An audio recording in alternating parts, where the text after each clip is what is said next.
21 পদক প্রাপ্ত খ্যাতিমান ভাস্কর ও শিল্পী হামিদুজ্জামান খান আর নেই।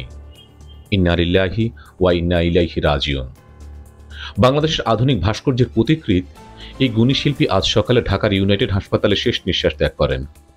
মৃত্যুকালে তাঁর বয়স হয়েছিল ৭৯ বছর।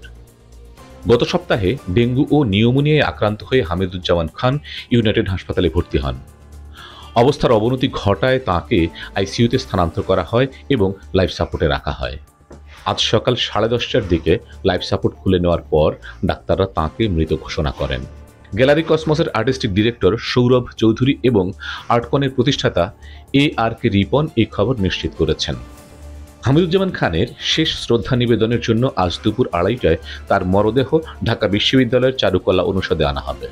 এরপর আসরের নামাজের পর বিশ্ববিদ্যালয়ের কেন্দ্রীয় মসজিদে তার নামাজে জানাজা অনুষ্ঠিত হবে। 1946 সালের 16 মার্চ কিশোরগঞ্জের শাহসরাম গ্রামে জন্মগ্রহণ করেন হামিদুজ্জামান খান। 1967 সালে তৎকালীন পূর্ব পাকিস্তানের college of arts and crafts, বর্তমানে ঢাকা বিশ্ববিদ্যালয়ের চারুকলা অনুষদ থেকে স্নাতক এবং 1976 সালে ভারতের MS ইউনিভার্সিটি অব বারোদা থেকে স্নাতকোত্তর ডিগ্রি অর্জন করেন।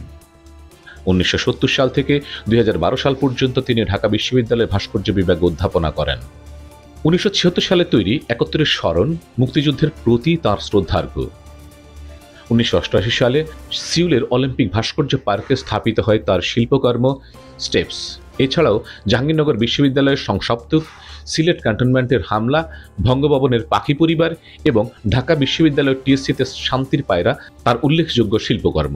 2006 সালে 21 পদক এবং 2023 সালে বাংলা একাডেমি ফেলোশিপ পান তিনি। হামিদুজ্জামান খানের মৃত্যুতে শোক প্রকাশ করেছেন দেশের গুণী শিল্পী, সাহিত্যিক ও সাংস্কৃতিক ব্যক্তিরা।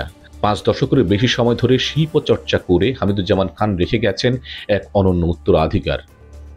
বাংলাদেশের শিল্পাঙ্গনে তার অভাব কখনোই পূরণ হবার নয়। আজ আমরা হারালাম একজন প্রকৃত শিল্প সাধককে।